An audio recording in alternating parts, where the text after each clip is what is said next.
Assalamu alaikum.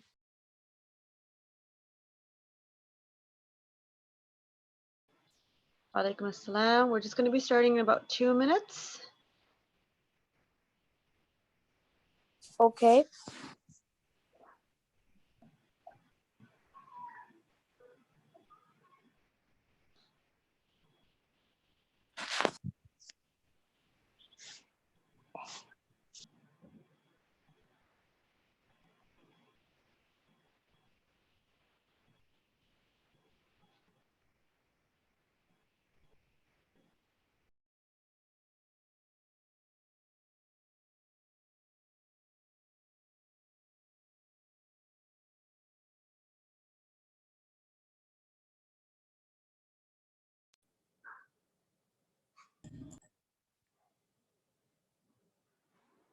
Assalamu alaikum.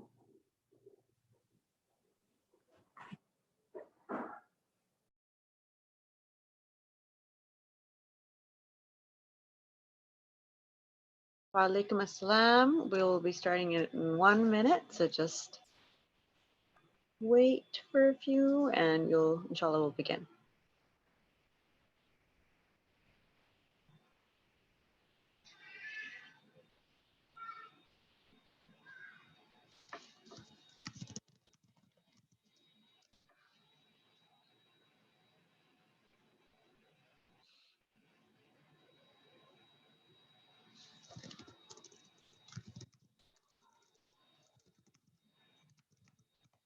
Assalamu alaikum.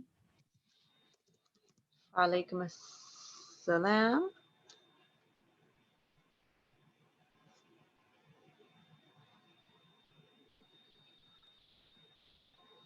Okay, so we are going to start now, guys. Walaikum assalam. I'm going to ask you all to mute yourselves when I am reading the story. It's much easier because then there's not a lot of background noise. Okay. All right. So, Assalamu alaikum everyone. Welcome back. I'm so glad you guys have joined me again today. Inshallah, I will be, like I said, continuing to talk about Prophet Ibrahim alayhi salam and Prophet Ismail alayhi salam today. Okay. What I'm going to do first is actually read you guys the story of Prophet Ibrahim alayhi salam today. And then we're going to read a story which is more child. So the first one now is, they're both kid friendly, but this one's more for older kids and this one's more for the younger ones. So I will start with the older ones today, which is we're not used to this. And I'm actually going to move my working bag. All the work I've done. Okay. Now, this book here is actually pretty cool because it's called Miracles of Prophets for Kids. It has a whole bunch of different prophets in here. So you've got Nuh alayhi salam, Ibrahim, Ismail, Musa, Dawood, Sulaiman, Yunus, and Muhammad, right? So you've got all these prophets in here, and they're short versions of it. So they're not too long, but they're very informative. So I will, like I said, be focusing on Prophet Ibrahim alayhi salam today. So that's the one I'm going to be reading to you guys. Okay, just follow along. Okay, all right. So Babylon was known as a fertile country. The people lived in comfort, and because of that, they became careless and were ungrateful to Allah. They committed the sin of idol worshipping. So once again, same thing's happening, right? People are wealthy. There's a fertile land. There's a lot, they have abundance of food and supplies. So now they are ungrateful, right? They've forgotten about Allah subhanahu wa ta'ala again. And what they do is they do idol worshipping, which once again we've talked about before, where you take something. So I could take anything and I could say this thing has power. So for instance, like this right here, I could say, oh yeah, it has power. If I ask it for something, it's going to give it to me. So it's that, believing that.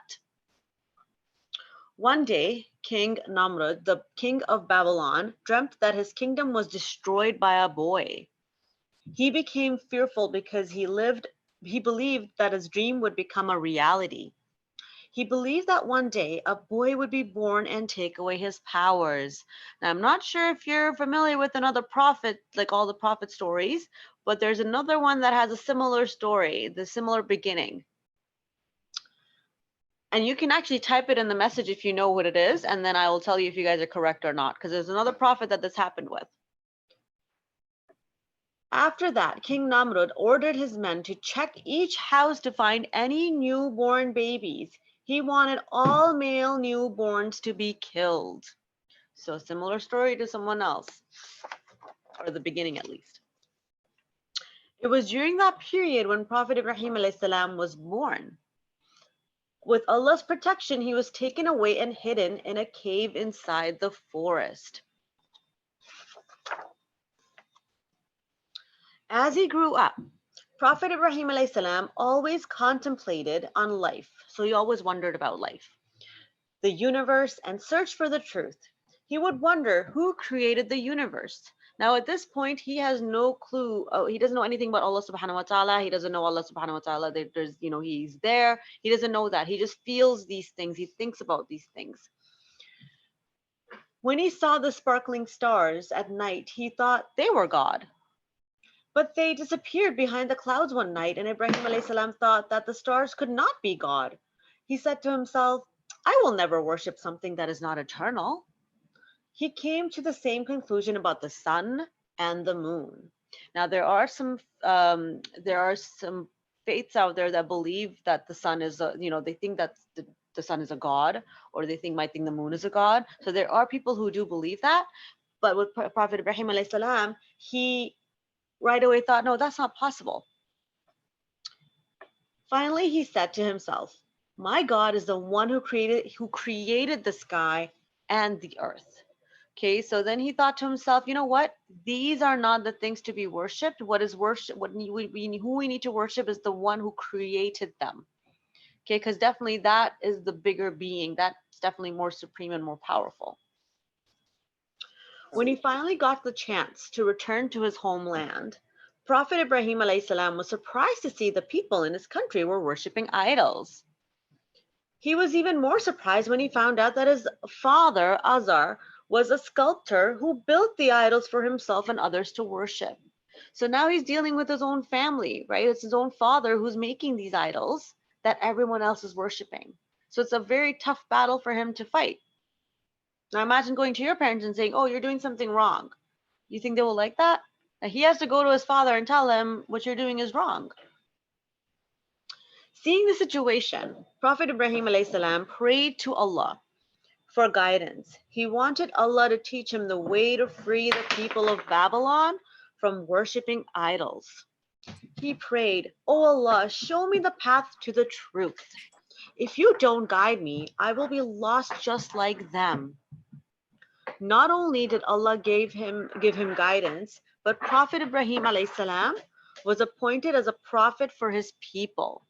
So then Allah chose him to be the prophet. So it started. The mission to educate his people to worship Allah. He began with his family members first. And I want you guys to think about this. His dad is making these idols. Do you think he's actually going to listen to his son? Maybe, maybe not. We don't know. He worked hard to ask his father to abandon the idols, but his father rejected his message. Prophet Ibrahim alayhis salam did not lose hope. He continued to preach to his people. So even though his own father rejected him, he didn't say, okay, you know what, my dad is not listening to me, so I'm just gonna have to stop now. No, his command came from Allah subhanahu wa ta'ala, and so he knew he had to keep going. One day, there was a festival and all the people went out of the city to celebrate it. Prophet Ibrahim alayhis salam took the opportunity to destroy the idols that the people worshipped. He destroyed all the idols except the biggest one, where he hung his axe before he left. And I want you to think about why he did that. Why would he destroy all the other ones but one, the biggest one? And then he basically placed the axe kind of like on his hand, right? Before he left. Why would he do that? It's Can someone tell me why they think he would do that? It's because he wants to like show that the biggest idol was the one that broke all the rest of the idols. Yep. Let's see. Thank you. When the people returned, they were shocked to see their idols broken into pieces. They knew that it was the doing of Prophet Ibrahim alayhi salam. "Oh Ibrahim, you were the one who destroyed our idols, weren't you?" asked the people. Prophet Ibrahim alayhi salam answered calmly, "They were actually destroyed by the biggest statue there." "Why don't you ask him? Don't you see that he's holding the axe?" The people said, "Don't you know that the statue can't axe? Or don't you know that the statue can't talk?" Not axe, not talk. Prophet Ibrahim alayhi salam said, "Then tell me, why do you worship something that can't do anything, can't utter a single word, and can't benefit you?" Okay, so that was a little sneaky. But now, do you think they stop right away? They listen to him? Because based on our history of prophets and people not believing, it doesn't quite go that way, right? They usually are just very strong and headed, and they're like, "Nope, we're still not going to believe you." Hearing Prophet Ibrahim alayhi salam's answer, a few of them realized their senselessness. So there's some that kind of are coming to their senses, right? However, most of them did not want to admit their foolishness due to their arrogance. They then decided to push Prophet Ibrahim alayhi salam by burning him. Prophet Ibrahim alayhi salam remained calm, hearing their decision. He believed that Allah would help him. So he truly believed that whatever they were trying to do to him, Allah would help him, because Allah is the one who sent him to these people, so Allah will protect him. The fire was lit. Black smoke started to cover the entire area. The fire grew bigger and stronger. And back in the day, so there's a reason. So back in the day, when people thought, when basically I would say this in the nicest way, they didn't like you, if they didn't like what you were doing or how you were behaving or all that, any of that stuff, they would basically burn you. Okay, there have been many incidences of people being burned alive because some group of people didn't like what they were doing. So that was kind of like a form of punishment for them. The fire grew bigger and stronger. Then the help from Allah descended. The big fire turned cold. It failed to burn Prophet Ibrahim alayhi salam. When the fire subsided, Prophet Ibrahim alayhi salam stood up and walked out without a single burn on his body. The people of Babylon were so surprised. Something out of their expectation had happened right in front of them. This is the miracle of Allah, and no one can challenge him. So because Allah wanted to save him, he made sure the fire just went completely cold. One day, Ibrahim alayhi salam requested from Allah to show him how the dead are brought back to life. He wanted to be stronger in faith. "Oh Allah, I believe in you, but I want to be stronger in faith. Show me how you give life to the dead." Allah accepted his request and told him to slaughter 4 birds and cut them into pieces. The pieces were placed on several hills. Allah then ordered Ibrahim alayhi salam to call the birds to him, and when he did, the pieces joined back together to bring the 4 dead birds back to life. The event strengthened Ibrahim alayhi salam's faith in Allah subhanahu wa ta'ala. Okay, so this Prophet Ibrahim alayhi salam and Allah subhanahu wa ta'ala had a very special relationship. Okay, he had a very important relationship with a lot of prophets, but I would say there's some prophets that Allah subhanahu wa ta'ala had more of a different kind of relationship. So Prophet Ibrahim alayhi salam is one, Prophet Musa alayhi salam is another one, and Prophet Muhammad sallallahu alaihi wasallam is yet another one, right? There are 3 of them for sure, and there's some more than not.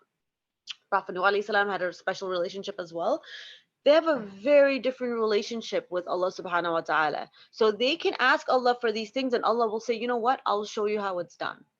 Okay, so just do this, and I'll, do what I'm asking you to do, and then I'll show you.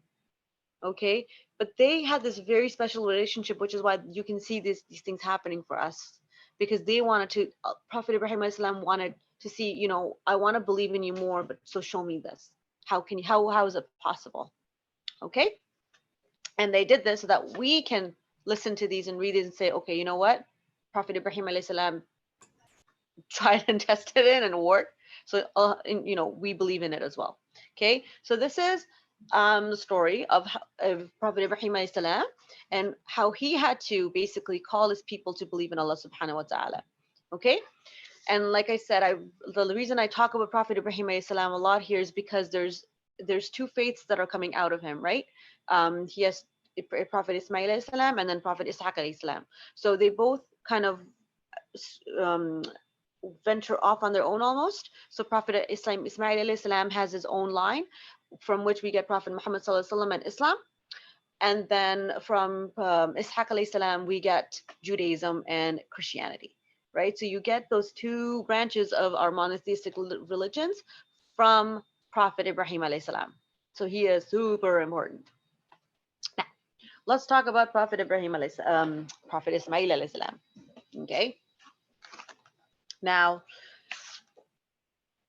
as I've on Tuesday, you guys saw the test that Allah put Prophet Ibrahim alayhi salam through, right? It's not been easy for him. He's being burned, right? They're trying to burn him. His wife is tested, right? He's told, leave your wife and son and just walk away. So he's being commanded these horrible, not horrible, they're hard tests that he has to basically go through for Allah subhanahu wa ta'ala. And yet there was another test, right, that he was put under with his son. So this one's called The Brave Boy. And it's once again the Quran Stories for Little Hearts. And this one is about Prophet Ismail alayhi salam. Now, long, long ago, about 4,000 years ago, there lived the Prophet Ibrahim alayhi salam. He was gracious, tender-hearted, and pure in faith.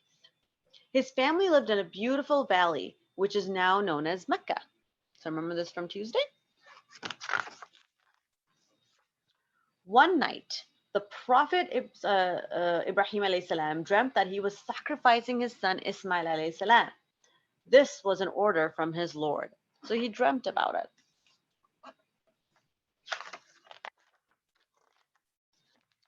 Ismail alayhi salam was still a child. But the Prophet Ibrahim alayhi salam told him about the dream.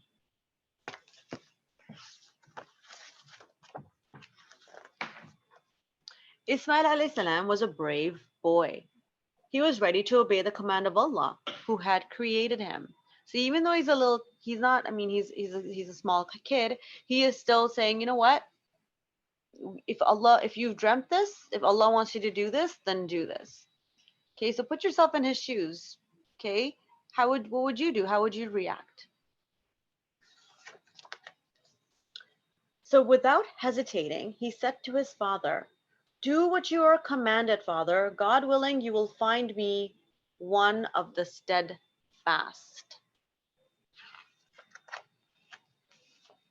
Ibrahim alayhi salam took his son away to sacrifice him. As he reached a place which is now known as Mina, a valley near Mecca, Satan appeared and tried to stop him from doing his Lord's bidding. So it's funny. Usually you have Satan coming in, telling you to do bad, telling you, okay, no, do this, do this, do this. But here it's like, oh, no, don't sacrifice your son. You don't need to do that. Don't do it. So he's basically, so anybody would be like, oh yeah, you know what? You might be right. And maybe I shouldn't do this. But Prophet Ibrahim alayhi salam knows that he is going to try to obviously tell him to do something, but he has to listen to Allah subhanahu wa ta'ala. He has to obey what Allah is telling him to do. The Prophet Ibrahim alayhi salam picked up a few small stones and threw them at Satan. Now, there's something happening here. There's Mina being mentioned. There's stone throwing being mentioned here. Little Ismail alayhi salam and his mother did likewise, so they did it as well. The Prophet Ibrahim alayhi salam gently placed his son on the ground and blindfolded himself with a handkerchief so that he could not see his beloved son while carrying out the Lord's command. So see, he still feels for his son. He doesn't want to do this, right? but he's doing it because Allah subhanahu wa ta'ala is telling him to do it, and he has a complete faith in Allah. But he still can't see what he's doing, so he blindfolds himself.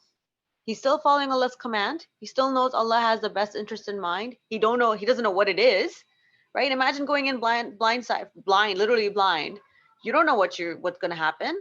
You're just doing what Allah's telling you to do. Oh. As Ibrahim alayhi salam took a knife to sacrifice Ismail alayhi salam, Allah sent the angel Jibreel down with a ram. Sacrifice this ram. Do not sacrifice Ismail, said Jibreel to Ibrahim alayhi salam. Okay, so suddenly, so it's not like he took and he just, sacrificed him and suddenly it was replaced. No, just as he was doing it, Allah sent Jibreel alayhi salam with a ram and said, no, you know what? Sacrifice this instead. Allah was so pleased with the readiness of Ibrahim alayhi salam to sacrifice his beloved son that he commanded the believers to observe this day as Eid al-Adha, or the Feast of Sacrifice. Every year Muslims sacrifice an animal in remembrance of Prophet Ibrahim's trust in Allah. This story reminds believers of the readiness of the Prophet Ibrahim alayhi salam to give up his most beloved son. Likewise, believers should be ready to part with their precious belongings and their wealth, and even give up their lives if the cause of Islam so requires. Thus the Quran says, truly, my prayers, my sacrifice, my life, and my death all belong to Allah, the Lord of the worlds. Okay, so even though Prophet Ibrahim salam, he was willing to sacrifice his son, the whole point is basically telling us, you know what, your wealth, whatever you have with you, means nothing. It's not more important than Allah subhanahu wa ta'ala. Okay, what's the most important is listening to what Allah subhanahu wa ta'ala is asking you to do, following his, through the prophets, he sent us all these teachings to follow those over everything else, right? So if you lose something, if you lose your phone, or if you lose your stuffy or your security blanket, it's fine. It's okay. They're just material things. They're gone, okay? Because here, a prophet was willing to sacrifice his son without even questioning it, just did it, right? Because he had such a strong faith in Allah subhanahu wa ta'ala. Now, if you have been following since Tuesday, right? So Mecca, it was the city that came about because of these guys. They went there. He left his wife and son between Safa and Marwa, and she had to run back and forth. Zamzam, that's when Zamzam came out, right? So all these things were happening, and then now you notice in this today, went to Mina, right? On his way to Mina, saw Satan, threw the stones at Satan. I want you in the message, in the little chat box here, type in and tell me when all of these things are happening now. When do we do this? Right before Eid al-Adha, right? Because that comes too. So when do you go to Safa and Marwa? Make sure you're walking back and forth, and you go to Mina to throw the stones. So write in your chat box. You can ask your parents, maybe they can help you. When do you do it? There's a time that you do this. Or you can unmute and tell me too. I know why you throw the stone. Do you know when it's happening though? When do you do it? No, I don't. During Hajj, right? During Hajj is when you do this. All of these things are happening during Hajj. So Hajj is for Prophet Ibrahim alayhi salam. Everything we do in Hajj, during Hajj, is basically us going through all the footsteps, going through what Prophet Ibrahim alayhi salam went through. It's a reminder to us all that this is what he went through with his wife and son, with the sacrifice, with